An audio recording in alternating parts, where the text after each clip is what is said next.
मजार, दरगाह और पक्का कब्रिस्तान बनाना, मजार, दरगाह और पक्के कब्रिस्तान पे जाना अन इस्लामिक है, हराम है। इसलिए आपको दुबई में, कुवैत में, अरब में, अबू धाबी में एक भी मजार नहीं मिलेगी, एक भी दरगाह नहीं मिलेगी, एक भी पक्का कब्रिस्तान नहीं मिलेगा। क्योंकि अजान में क्या बोलते हैं? ला इलाहा इल्लल्लाह, अल्लाह के अलावा दूसरा कोई इबादत योग्य नहीं है। अभी कुछ दिन पहले दिल्ली में G20 का सम्मेलन हुआ था।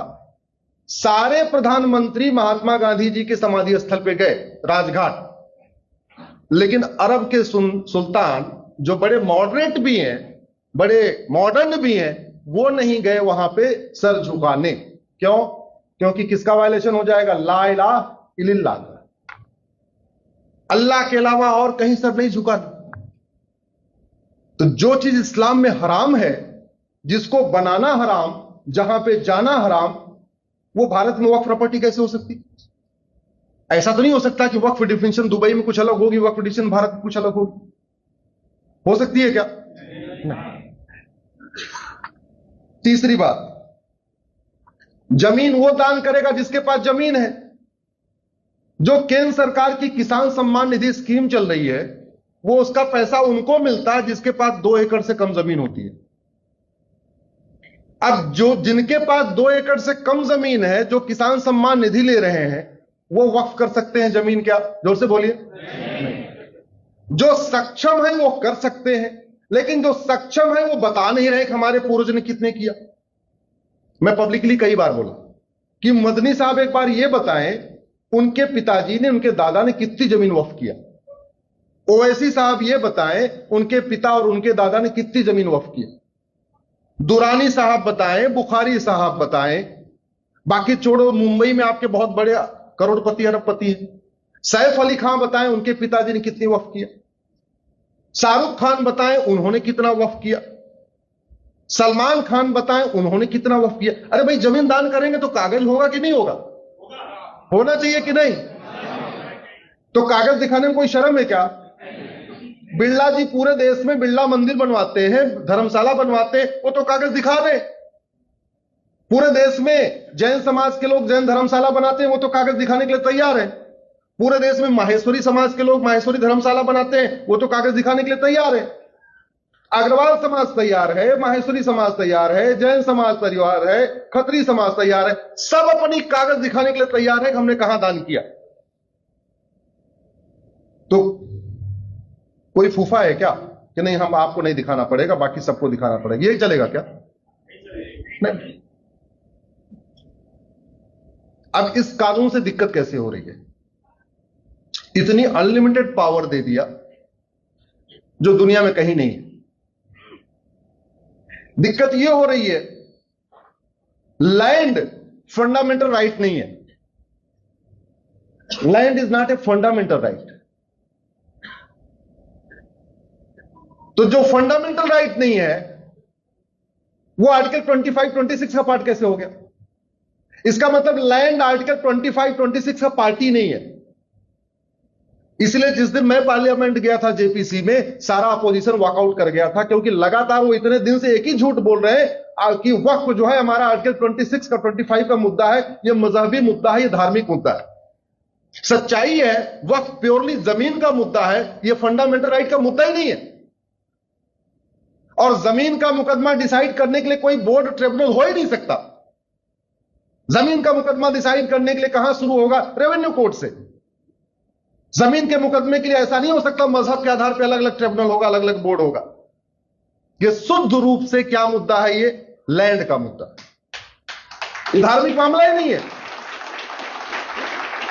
लेकिन झूठ परोसा जा रहा है, परोसा जा रहा है। उनका नेटवर्क इतना तगड़ा है, उनका सिस्टम इतना तगड़ा है, फेसबुक पे उनकी प्रेजेंस इतनी तगड़ी है, तो झूठ फैलाते जा रहे हैं कि हमारा तो धार्मिक मुद्दा, धार्मिक मुद्दा। धार्मिक मुद्दा कहां से हो गया? प्योरली सिविल मुद्दा है ये तो। भारत में और भी ट्रिब्यूनल हैं, मुझे कोई एक ट्रिब्यूनल बताइए जो रिलीजन के आधार पे हो। जीएसटी ट्रिब्यूनल है, सबके लिए है।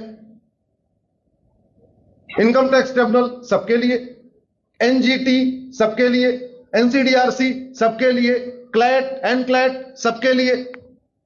कोई ट्रिब्यूनल किसी रिलीजन के लिए है क्या? तो फिर यह कैसे हो सकता है? रिलीजन के आधार पे कोई ट्रिब्यूनल हो ही नहीं सकता, और रिलीजन के आधार पे जमीन का डिस्प्यूट किसी ट्रिब्यूनल में चल ही नहीं सकता। आप बताइए सारे अधिवक्ता, है कोई? जमीन का मुकदमा तो वहीं चलेगा, पहले नीचे जाएगा, एसडीएम के यहां जाएगा, फिर एडीएम के यहां जाएगा, फिर डीएम के यहां जाएगा, अलग अलग डिपेंड करता है। आपके यहां महाराष्ट्र में क्या व्यवस्था मुझे नहीं पता, यूपी में तो सबसे पहले चकबंदी अधिकारी के यहां जाएगा, फिर एसओसी के यहां जाएगा, फिर डीडीसी के यहां जाएगा, फिर वो हाईकोर्ट चकबंदी कमिश्नर के यहां जाएगा, फिर हाईकोर्ट, फिर सुप्रीम कोर्ट, ऐसे चलता है। लगभग इसी से मिलती जुलती व्यवस्था आपके यहां भी होगी। ट्रिब्यूनल में थोड़ी चल सकता है, बोर्ड में थोड़ी चल सकता है। तो ये वक्फ बोर्ड कर क्या रहा है? ये दो काम कर रहा है। चूंकि इसका हेडक्वार्टर हमेशा स्टेट कैपिटल में होता है, तो स्टेट कैपिटल से 400-500 किलोमीटर के जो दूर लोग बैठे हैं, उनमें जो अमीर होते हैं, उनको तो नोटिस भेजता है, परेशान करता है, एक्सटॉर्शन करता है। उनको बोलता है भाई एक काम करो, आओ, आ जाओ मुंबई। अब नागपुर यहां से कितना किलोमीटर होगा? 500-600 किलोमीटर होगा, 500 होगा, 800 है, ठीक है।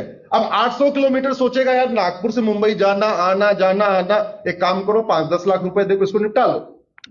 तो पहला काम वक्फ बोर्ड क्या कर रहा है? नोटिस भेज के एक्सटॉर्शन करता है। दूसरा वक्फ बोर्ड क्या काम कर रहा है? नोटिस भेज के कन्वर्जन कर रहा है। झाबुआ से भोपाल 700 किलोमीटर दूर है, झाबुआ में वो नोटिस भेजता है आदिवासियों को। आदिवासियों ने कभी अपने लोकल थाना देखा नहीं, कभी उन्होंने लोकल तहसील नहीं देखी, आदिवासियों कोर्ट कचहरी में चक्कर ही नहीं होता, और नोटिस भेज के वो कह रहा है काम करो, तुम्हारा पूरा गांव वक्फ प्रॉपर्टी है। बोले क्या करना है? बोले भोपाल आओ जवाब देने। उन्होंने कभी अपना झाबुआ का डिस्ट्रिक्ट हेडक्वार्टर तो देखा नहीं, वो भोपाल बेचारे कैसे पहुंचे? बोले फिर क्या करें? बोले कन्वर्ट हो जाओ तो बच जाएगा। भारत में इससे घटिया कानून हो सकता है क्या? और इसको बनाने वालों से घटिया सरकार कोई हो सकती है क्या? इसको बनाने वालों से घटिया प्रधानमंत्री कोई हो सकता है क्या? इसको बनाने वालों से घटिया कानून मंत्री, घटिया गृह मंत्री कोई हो सकता है क्या? लेकिन सब कुछ इसलिए चल रहा है, हम सारे लोग जानते हुए भी अपने तक अपनी जानकारी लेकर बैठे हुए उसको एक्सपेंड नहीं कर रहे, उसको आगे नहीं बढ़ा। एक तरफ एक्सटॉर्शन हो रहा है, एक तरफ कन्वर्जन हो रहा है, अमीरों से एक्सटॉर्शन, गरीबों का कन्वर्जन, और कह रहे हैं ये हमारा आर्टिकल 25-26 का मुद्दा है, सीधे सीधे लैंड का मुद्दा है। और नतीजा क्या हुआ? इसने 10 लाख एकड़ जमीन कब्जा कर लिया।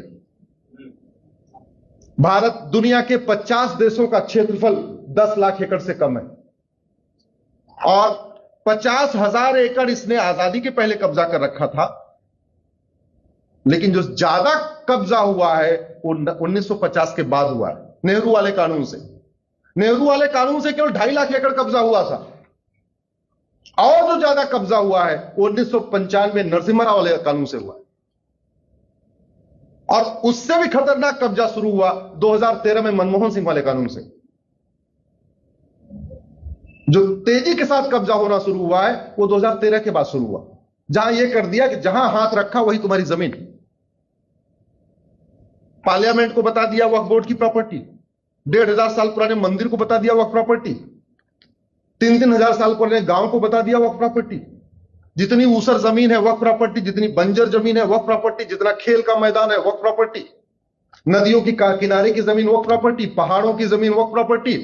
और नहीं पेट भरा, हाईवे पे जा रहे थे, जहां खाली देखा 1-2 किलोमीटर तक सुनसान, एक वहां पे छोटा सा पत्थर रखा, बोले ये दरगाह वक्फ प्रॉपर्टी। और जा रहे थे, फिर एक छोटा सा पत्थर रखा, बोला ये कब्रिस्तान, ये भी वक्फ प्रॉपर्टी। और देखा और आगे कोई सुनसान, 1 किलोमीटर तो कोई नहीं है, एक जो है छोटा सा वो बना दिया मजार, बोले ये भी वक्फ प्रॉपर्टी। इतना बड़ा भारत में खेल इसलिए हो रहा है क्योंकि हम कहीं ना कहीं अपनी ड्यूटी नहीं निभा रहे। बुरा मत मानिएगा, आप सब हमारे भाई हैं, आप सब भाई हैं। अगर आपके सामने मैं कड़वी बात नहीं कहूंगा तो मैं कहां कहूंगा। लेकिन हमारी ये कमी रही कि हम इतने दिन चैलेंज नहीं कर पाए, और चैलेंज भी कर पाए तो बता नहीं पाए सबको। इस पे जो सारा डिस्कशन हुआ है, जब हमारी पीआईएल पे सरकार को नोटिस हुआ उसके बाद ही पूरा डिस्कशन हुआ है, उसके पहले डिस्कशन हो ही नहीं रहा था इसमें। मालदीव का क्षेत्रफल 75,000 एकड़ है और भारत में वक्फ बोर्ड के पास, वक्फ बोर्ड ने 10 लाख एकड़ जमीन पे कब्जा किया हुआ है, यानी 12 मालदीव बन जाएगा भारत में वक्फ बोर्ड के ऊपर। सिंगापुर 1,80,000 एकड़, वक्फ बोर्ड ने कब्जा किया हुआ है 10 लाख एकड़, यानी 5 सिंगापुर बन जाएगा, फिर भी 50,000 एकड़ जमीन बचेगी। बहरीन 1,90,000 एकड़, वक्फ बोर्ड के पास 10 लाख एकड़, 5 बहरीन बन जाएगा। हांगकांग 2.5 लाख एकड़, वक्फ बोर्ड के पास 10 लाख एकड़, 4 हांगकांग बन जाएगा। डेनमार्क 3.5 लाख एकड़, वक्फ बोर्ड के पास 10 लाख एकड़, 3 डेनमार्क बन जाएगा। मॉरिशस के पास 5 लाख एकड़, वक्फ बोर्ड के पास 10 लाख एकड़, यानी 2 मॉरिशस बन जाएगा। लग्जमबर्ग के पास 6 लाख एकड़, साइप्रस का एरिया 8 लाख एकड़, जॉर्जिया का एरिया 9 लाख एकड़। ऐसे दुनिया के 50 देश हैं जिनका क्षेत्रफल 10 लाख एकड़ से कम है, और भारत में एक घटिया कानून के कारण 10 लाख एकड़ जमीन पे कब्जा हो गया। हम देखते रह गए, हमने इसके खिलाफ आवाज नहीं उठाया। चलो, जो हुआ सो नहीं हुआ, अब आगे से आवाज उठाना है कि नहीं? आवाज उठाने का तरीका मैंने आपको बताया। पति पत्नी मिलके 10,000 लोगों को जोड़िए, अपने अपने नाम से फ्रेंड बनाइए। ना आपका नाम राम है तो 5,000 राम को जोड़िए, पत्नी का नाम गीता है तो वो 5,000 गीता को जोड़े, टोटल होगा 10,000। फेसबुक पे लिखना शुरू करिए, आपस में चर्चा करना शुरू करिए, जहां मौका मिलता है बोलना शुरू करिए। टाइम मिलता है तो सांसद से बात करिए, टाइम मिलता है विधायक से बात करिए। और सांसद विधायक, आपको, आपने वोट दिया चाहे नहीं दिया, सांसद विधायक किसी पार्टी का नहीं होता है। जब तक वो चुनाव लड़ता है तब तक पार्टी का होता है। जैसे उसने संविधान की शपथ लेता है वैसे वो सबका हो जाता है। याद रखिएगा, इस डिफरेंस को समझिए। जब तक वो चुनाव लड़ता है तब तक वो किसी पार्टी का होता है। पार्टी उसको 10 लाख वोट से भी जिता दे तब भी वो सांसद नहीं कहलाएगा जब तक कि वो शेड्यूल 3 की शपथ नहीं लेगा। और जब उसने शेड्यूल 3 की शपथ ले लिया तब वो किसका हो गया? सबका। क्योंकि जो उसका वेतन है, उसका भत्ता है, उसकी गाड़ी है, उसका बंगला है, उसकी सिक्योरिटी है, उसका कुक है, उसका खाना है, उसका फ्री एयर टिकट है, फ्री रेल टिकट, वो पार्टी नहीं देती। वो कौन देता है? हम देते हैं। इसलिए उसको किसी भी हालत में गलत काम, अगर वो कानून बना रहा है उसको टोकना है, और जो गलत बन चुका है उसको ठीक कराना। ये हमारी ड्यूटी। करेंगे सब लोग? ये बात हो गई वक्फ की। बिल्कुल लेना चाहिए। कागज दिखाओ, बिना कागज दिखाए थोड़ी बात बनेगी। मैं पार्लियामेंट में जेपीसी में, वहां अंदर क्या हुआ उसको बताना ठीक नहीं रहेगा क्योंकि प्रिविलेज की बात है। बस इतना बता सकता हूं कि फर्स्ट हाफ में जमीयत उलमा हिंद का प्रेजेंटेशन था और सेकंड हाफ में हमारा और विष्णु जैन का प्रेजेंटेशन था। और इतना बता सकता हूं कि लंच के बाद सब वॉकआउट कर गए।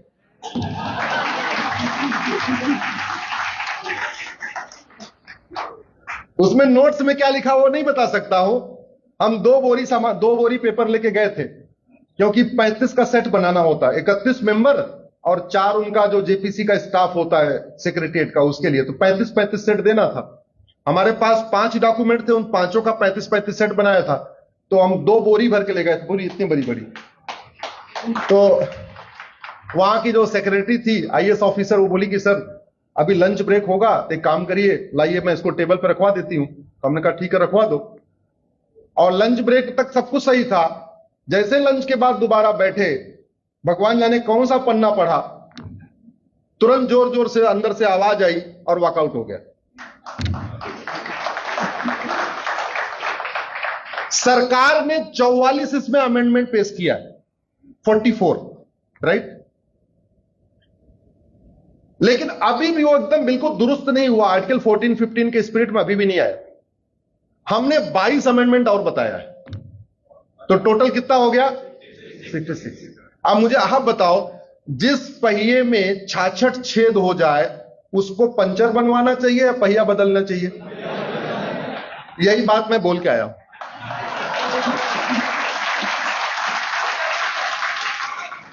और भी बहुत कुछ बोला, वो नहीं बताऊंगा। और भी भाई, बड़ी सीधी सी बात है। अरे भारत संविधान से चलेगा या बाइबल कुरान से चलेगा? आप मुझे बताओ। संविधान से चलेगा ना, बाइबल कुरान से तो नहीं चलेगा ना। एक तरफ संविधान में सेकुलर शब्द जोड़ा और वही पॉलिटिकल पार्टी वक्फ बोर्ड बना रही है, वक्फ ट्रिब्यूनल बना रही है। इससे बड़ा गिरा हुआ काम क्या हो सकता है? अभी परसों ट्यूसडे को सेकुलर शब्द पे सुनवाई है सुप्रीम कोर्ट में।